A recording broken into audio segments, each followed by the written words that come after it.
ब्रह्मानन्दं परमसुखदं केवलं ज्ञानमूर्तिं द्वन्द्वातीतं गगनसदृशं तत्त्वमस्यादिलक्ष्यम् एकं नित्यं विमलमचलं सर्वधी साक्षिभूतं भावातीतं त्रिगुणरहितं सद्गुरो तं नमामि। श्री गणेशाय नमः। श्री सरस्वती नमः। श्री गुरुभ्यो नमः। जगद्गुरु नरेंद्राचार्य महाराज की जय।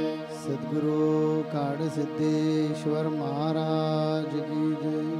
संत शिरोमणि गजानन महाराज की जय। आद्य जगद्गुरु रामानंदाचार्य महाराज की जय। सियावल्लभ रामचंद्र की जय। गुरुर्ब्रह्मा गुरुर्विष्णू गुरुर्देवो महेश्वरा गुरुर्साक्षात् परब्रह्म तस्मै श्री गुरवे नमः। सार्थ श्रीमद दासबोध दशक 7वा समास 10वा देहांत निरूपण। श्रीराम मिथ्यातेची जाले सत्य सत्यतेची जाले असत्य माया विभ्रमाचे कृत्य ऐसे असे पाहता सत्य कळाया कारणे बोलली नाना निरूपणे तरी उठे ना धरणे असत्याचे। ज्ञानियांचे जे शरीर ते मिथ्यत्वे निर्विकार जेथे पडे तेची सार पुण्यभूमी। साधू दर्शने पावन तीर्थ पुरती त्यांचे मनोरथ साधू न येता जिणे व्यर्थ तया पुण्यक्षेत्रांचे। पुण्य नदीचे जे तीर तेथे पडावे शरीर हा इतर जनाचा विचार साधू नित्य मुक्त। इतुके नलगे योगियांसी जो जितची मुक्त पुण्यरासी तिळांजुळी पाप पुण्यासी दिधली तेणे। देहाचा अंत बरा आला देह सुखरूप गेला त्यासी म्हणती धन्य झाला अज्ञान जन। पुंडलिक वरदे हरे विठ्ठल। श्री ज्ञानदेव तुकाराम पंढरीनाथ महाराज की जय। जगद्गुरु नरेंद्राचार्य महाराज की जय। जगद्गुरु श्रींच्या दिव्य महनमंगल पावन चरणकमलाला वंदन करून त्याचप्रमाणे संत संघामध्ये उपस्थित असलेल्या सर्व भाविक श्रोत्यांना श्री गुरुदेव। भाविको, मागील 2 आठवड्यात आपण श्रवण निरूपण ऐकलेलं आहे, अतिशय सुंदर। त्यामुळे तुम्हाला माऊलींच्या मुखातून स्वतः ऐकल्यामुळे अतिशय गोडी लागलेले आणि त्यामुळे तुम्ही काय आज रामदास स्वामी जो आज विषय दिलेला आहे ते ऐकण्यासाठी माऊलींच्या मुखातून ऐकण्यासाठी दासबोधाचं नुसतं निमित्त करून माऊलीने आपल्याला दिव्य ज्ञान देण्याचा प्रयत्न केलेला आहे आणि त्या ऐकण्यासाठी आपण सगळे आज 5 ते 10 मिनटं अगोदरच उपस्थित राहिलेलं आहे। एवढी तुम्हाला सगळ्यांना काय गोडी लागलेली आहे। तर दशक 7 समास 10वा यामध्ये दासबोधमध्ये रामदास स्वामींनी देहांत निरूपण याविषयी माहिती सांगितलेली आहे। देहांत निरूपण रामदास स्वामी असं सांगतायत की देहांत काही लोकांचा असा समज असतो की मरतेवेळी म्हणजे साधू संत असं म्हणतायत की अंतकाळी जो परमेश्वराचं स्मरण करतो त्याचा देहांत चांगला झाला असे संत मानतात। भगवान श्रीकृष्ण गीतेमध्ये सांगतायत की अंतकाळी जो ज्या गोष्टीचं स्मरण करतो तो त्याच गतीला प्राप्त होत असतो। उदाहरण द्यायचं झालं तर सम्राट भरत आपल्याला सगळ्यांनाच माहीत आहे, ज्यावेळेस त्यांनी वानप्रस्थ आश्रम स्वीकारला आणि ते जंगलात साधनेला गेले आणि साधनेला गेले असताना एक हरणाच्या लहान पाडसावर त्यांचा जीव जडला आणि ज्यावेळेस ते साधनेला बसायचे सम्राट भरत, त्यावेळेस प्रत्येक वेळेस त्यांचं लक्ष साधनेत व्यत्ययाचं त्यांना वाटायचं की ते हरणानं चारा खाल्ला असेल का नाही, हरणानं पाणी पिलं असेल का नाही, सतत त्या हरणाचा त्यांच्या मनात विचार होता. आणि ज्यावेळेस भरत राजाचा अंत झाला, त्यावेळेस त्यांनी जो अंत केला, देहांत झाला, त्यावेळेस त्यांनी जो देहांत म्हणजे प्राणत्याग केला, त्या हरणाच्या पाडसाकडे बघत केला. आणि त्यामुळं भरत राजांना जो नंतरचा जन्म प्राप्त झालेला आहे तो हरणाचा जन्म प्राप्त झाला. आणि ज्या हरणाच्या जन्मात गेल्या जन्मीचं केलेलं पूर्व कर्म त्यांच्या स्मरणात होतं, त्यामुळे ते हरण साधू संतांच्या संगतीत राहिलं. आणि साधू संतांच्या संगतीत राहिल्यानंतर परत त्या हरणाला जडभरताचा जन्म प्राप्त झालेला आहे.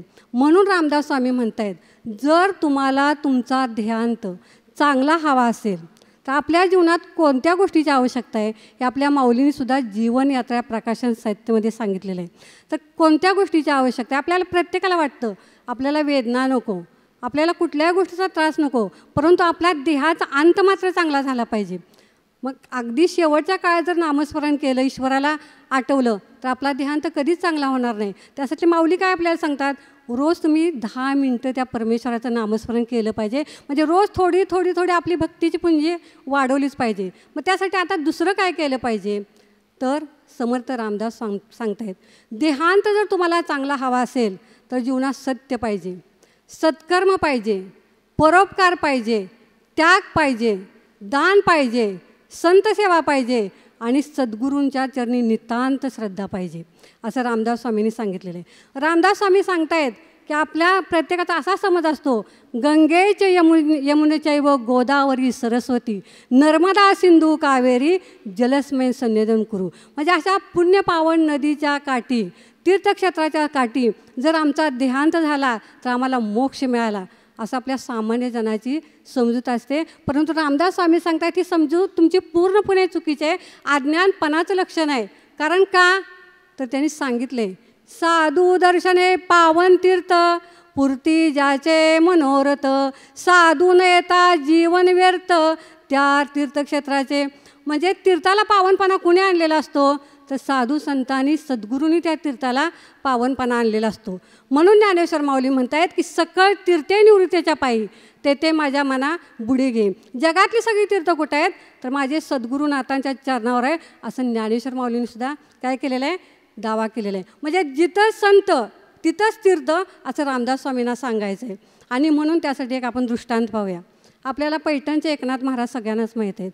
ते असंच त्यांच्या म्हणजे पैठणमध्ये प्रवचन चाललेलं होतं आणि प्रवचनात भरपूर लोक येऊन बसले होते आणि त्यामध्ये अतिशय सुंदर 3 स्त्रिया येऊन बसल्या होत्या.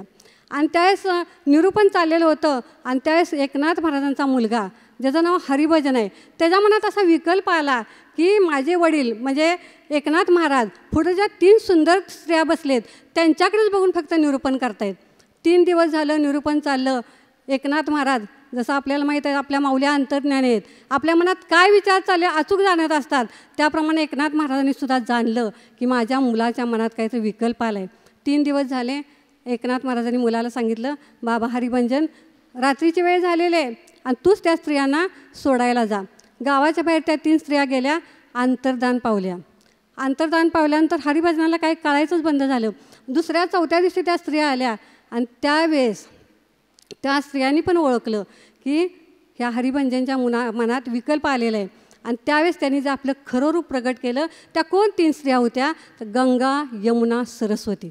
त्यांनी काय सांगितलं की लोक तीर्थात येऊन आंघोळ करतात, पण त्यानं आम्हाला मलिनपणा आलेला असतो, त्या संतांच्या दर्शनाला आल्यानंतर आमचा मलिनपणा नष्ट होत असतो. आपल्याला माहीत आहे गजानन विजय ग्रंथात ह्याच्यासुद्धा नर्मदेनं काय केलेलं आहे, तर गजानन महाराजांचं दर्शन घेतलेलं आहे. लांब कशाला, आपण राजापूरच्या गंगेचं आपल्याला सगळ्यांनाच माहीत आहे. राजापूरच्या गंगेनं स्वतः जगद्गुरू श्रींचं दर्शन घेतलेलं आहे. आपण आपल्या प्रत्येकाला माहीत आहे, जो आपला पहिला ग्रंथ आहे. म्हणजे यातून बोध काय घ्यायचं आहे की साधू संतांच्या दर्शनानं त्या तीर्थाला पवित्रपणा आलेला असतो. म्हणजे त्या ठिकाणी जरी आपला ध्येय पडला तरी आपला मोक्ष मिळाला असं चुकून होत नाही. हे आपला कुंभमेळा जो भरतो त्याचाही उद्देश तोच असतो. त्याप्रमाणे स्वामी विवेकानंदांनी पण आपल्याला काय सांगितले, तुम्ही गंगेत गोदावरी स्नान करून जर तुमचा देहांत चांगला झाला असता किंवा तुम्हाला जर मोक्ष मिळाला असता तर गंगेतल्या माशांनी सुद्धा वेदांत किंवा तत्त्वज्ञान सांगितलं असतं. म्हणजे आपलं काय सत्कर्म चांगलं पाहिजे. आणि त्याचप्रमाणे नाशिकला जो 2003 साली कुंभमेळा झाला, आपल्याला सगळ्यांनाच माहीत आहे. त्या कुंभमेळ्यात माऊलींसुद्धा सांगितलं, नुसतं गोदावरी शाही स्नान करू नका, काही तर आगळं वेगळं कार्य करा. आणि त्यावेळेस आपल्या श्री संप्रदायाच्या भक्तगणांनी एका दिवसात 10,700 बाटल्या रक्तदान कुपी केलं, ज्याचं अमेरिकेचं रेकॉर्ड तोडलं गेले आणि गिनीज बुकात त्याची नोंद झालेली. म्हणजे काय संदेश, तुम्ही जगा, दुसऱ्याला जगवा आणि सत्कर्म करा, हा संदेश माऊली पण आपल्याला देत असतायत. आणि यासाठी आपण काय करायचं आहे, संत संगत चुकवता कामा नये. त्याचप्रमाणे रामदास स्वामी पुढं जाऊन आपल्याला काय सांगतायत, जर तुम्हाला तुमचा देहांत चांगला हवा असेल तर निष्कलंक चारित्र्य पाहिजे. कसं, हिंदवी स्वराज्याची स्थापना करणारे शिवाजी महाराज, रामदास स्वामीचे शिष्य शिवाजी महाराजांच्या पुढं ज्यावेळेस आबाजी सोमदेव ह्यांनी कल्याणरावांच्या सुभेदाराची सून पेश करण्यात आली, ते शिवाजी महाराजसुद्धा म्हणले, अशीच आमुची आई असती सुंदर रूपवती, आम्ही सुंदर झालो असतो वदले शिवछत्रपती. आणि म्हणून माऊली पण आपल्याला नेहमी काय सांगतात, माझा शिष्य कसा पाहिजे, गळ्यातल्या स्फटिकाच्या माळेसारखं त्याचं आचरण, आत बाहेर कसं स्वच्छ पारदर्शक पाहिजे. ज्याप्रमाणे काळा कोट बघितल्यानंतर वकिलाची आठवण होते, ॲप्रॉन पाहिल्यानंतर डॉक्टरांची आठवण होते, त्याप्रमाणे आपल्याकडे बघितल्यावर सगळ्यांनी म्हणलं पाहिजे, हा नरेंद्र माऊलींचाच छावा असला पाहिजे. असं आपलं प्रत्येकाचं राहणीमान कसं पाहिजे, आदर्श, निष्कलंक, चारित्र्य संपन्न. आणि त्यावेळेस आपला प्रत्येकाचा देहांतसुद्धा काय होणार आहे, चांगला होणार आहे. पुढं जाऊन रामदास स्वामी आपल्याला काय सांगतायत, तर तुम्ही काय करा, तर परोपकार करायला शिकला पाहिजे. माऊलींनी पण ते सांगितले आपल्याला, तुम्ही दुसऱ्यासाठी जीवन जगा, तुम्ही जगा, दुसऱ्याला जगवा. परोपकारात कसं पाहिजे, तर त्यागाची भावना पाहिजे, अहंकार नको, मी काहीतरी दिलं आहे असं मनात भाव येता कामा नये. कसा असावा, जे का रंजले गांजले त्याशी म्हणे जो आपले, तोची साधू ओळखावा देव तेची जाणावा. तर माऊलींनी श्रीलीलामृतमध्ये लिहिलेलं आपल्या सगळ्यांनाच माहीत आहे, परोपकार कसा असावा. दधीची ऋषींनी उत्तरासूर नावाच्या राक्षसासाठी आपल्या देहाचा त्याग केलेला आहे आणि वज्रास्त्र बनवलेलं आहे. आपण तिसऱ्या अध्यायात प्रत्येकाने वाचलेलंच आहे. म्हणजे संत काय करत असतात, तर आपला जो ध्येय आहे ते आपल्या सगळ्यांच्या कल्याणासाठी अहोरात्र काय करत असतात, झटत असतात, पण ते आपल्याला कळत नाही. त्याचप्रमाणे रामदास स्वामींनी पुढं जाऊन काय सांगितलं आहे, तुम्ही दान केलं पाहिजे. देहांत जर तुम्हाला चांगला हवा असेल तर हे दान केलं पाहिजे. कसं दान असावं, तर सत्पात्री दान असावं. सत्पात्री दान म्हणजे कुठं केलं पाहिजे, कधी कधी आता आपण बघतो गोंदवल्याला जातो, अक्कलकोटला जातो किंवा नाणीजला आपण नवीन लोक घेऊन येतो, आपण फार कौतुकानं सगळ्यांना सांगतो, गोंदवल्याला प्रसाद फुकट होता, अक्कलकोटला प्रसाद फुकट होता, श्री क्षेत्र नाणीजला आमच्या इथं म्हणजे प्रसाद फुकट आहे. मे महिना असतो, कधी कधी नाताची सुट्टी, एक उदाहरण म्हणून देते, आपल्या घरी पाहुणे येतात, 1 महिना पाहुणे आले, आपलं बजेट पूर्ण कोलमडून जातं, लाईट बिल जादा, पाणी बिल जादा, सगळा खर्च जादा. संतांचा परमार्थाचा प्रसार आहे, रोज 1000 ते 2000 लोकांची आवक जावक असते. मग तिथं आपण आपल्या घरच्या यानं जर विचार केला, 2000 लोकांचा रोजचा जर खर्च आपण काढला, पण ज्या वेळेस आपण तीर्थक्षेत्राला जातो तिथंच दान देणं फार महत्त्वाचं आहे. 50 रुपये द्या, 25 रुपये द्या, 100 रुपये द्या, पण आपण तिथं दान देणं अतिशय महत्त्वाचं आहे. कारण तेच दान कसं आहे, सत्पात्री दान आहे. कारण तिथं केलेलं अन्नदान, दान केलेलं लाखो लोकांच्या मुखात ते दान जात असतं. आणि म्हणून साधू संतांनी काय सांगितले, सगळ्यात श्रेष्ठ दान कुठं, तर संतांच्या ठिकाणी केलेलं दान. तुम्हाला जर जीवनात सद्गती हवी असेल, मोक्ष हवा असेल, तर तुम्ही काय, आपण प्रत्येकानं काय केलं पाहिजे, तर सद्गुरूंना शरण गेलं पाहिजे. प्रारब्ध फिरण्या माघारी धुंडा संतांच्या द्वारे. प्रारब्ध जर आपल्याला बदलायचं असेल तर सद्गुरूंना शरण जाण्याशिवाय दुसरा तरणोपायच नाही. आणि म्हणून काही भोग संतांच्या सानिध्यात गेल्यानंतर सुद्धा काही जे भोग आहेत ते पूर्वसंचितानुसार भोगावेच लागतात, पण त्या भोगाची तीव्रता जी आहे ते साधू संत कमी करत असतात. समजा एखादा जर योद्धा लढाईवर गेला तर त्याच्या जर अंगावर चिलकत असेल तर तो येणाऱ्या शत्रू सैन्याचे वार सहजपणे पेलू शकतो. तसं सद्गुरू सेवा, गुरुकार्य, नामस्मरण, साधना, भक्ती, सद्गुरू कृपा, हे सगळं केल्यानंतर, गुरुकृपा झाल्यानंतर हे जे आपण करतोय ते एक प्रकारचं चिलकत आहे की जेणेकरून येणाऱ्या संकटाला सामोरं जाण्याचं बळ सद्गुरू आपल्याला प्रदान करत असतात, भाल करत असतात. रामदास स्वामी पुढं आपल्याला जाऊन सांगतायत की काही लोकांचा असा समज असतो की दक्षिणायन किंवा उत्तरायणात जर मरण आलं तर देह चांगल्या ठिकाणी पडला. परंतु संत जे आहेत ते नित्यमुक्त आहेत. त्यांना नित्यमुक्त असल्यामुळे त्यांना दक्षिणायन, उत्तरायण असेल, पूर्व असेल, पश्चिम असेल, सगळं सारखंच आहे. आपल्याला माहीत आहे भीष्माचार्य इच्छा मरण होतं. त्यांची पण अशी इच्छा होती की माझा जो ध्येय आहे ते उत्तरायणात पडला पाहिजे. भीष्माचार्य म्हटले की आपल्याला प्रत्येकाला आठवतं की बाणाच्या भात्यावर झोपलेले भीष्माचार्य. एक दिवस असेच भीष्माचार्य झोपले होते आणि त्यावेळेस भगवान श्रीकृष्ण आणि अर्जुन तिकडून निघाले होते आणि त्यावेळेस अर्जुनाला भीष्माचार्यांच्या डोळ्यात पाणी दिसलं. अर्जुनाने विचारलं भगवान श्रीकृष्णाला की भीष्माचार्य एवढे महान तपस्वी, अष्टवसूपैकी एक असे असतानासुद्धा ते जर मरणाच्या भीतीला घाबरतायत तर आमच्यासारख्याची काय गत.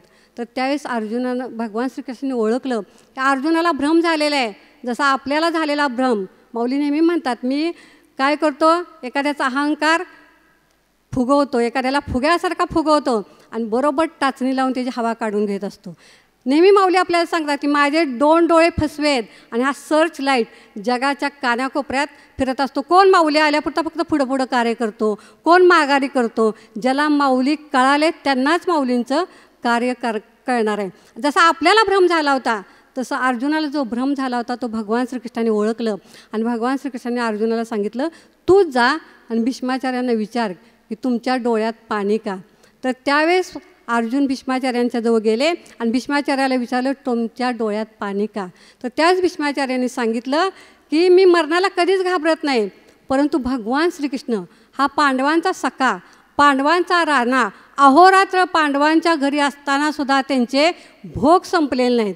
यातून आपण बोध काय घ्यायचा आहे की पूर्वसंचिताचे भोग भोगावेच लागतात. त्याची तीव्रता साधुसंत सद्गुरू कमी करत असतात आणि म्हणून त्या समस्या माध्यमातून सुद्धा आपण माऊलींच्याकडे कधी बघता कामा नये, सद्गुरू म्हणून आपण माऊलींच्याकडे बघायला शिकलं पाहिजे. त्याचप्रमाणे यक्ष, एकदा यक्षाने युधिष्ठिरांना 5 प्रश्न विचारले होते. त्यात सगळ्यात महत्त्वाचा प्रश्न असा होता की जगातलं सगळ्यात मोठं आश्चर्य कोणतं.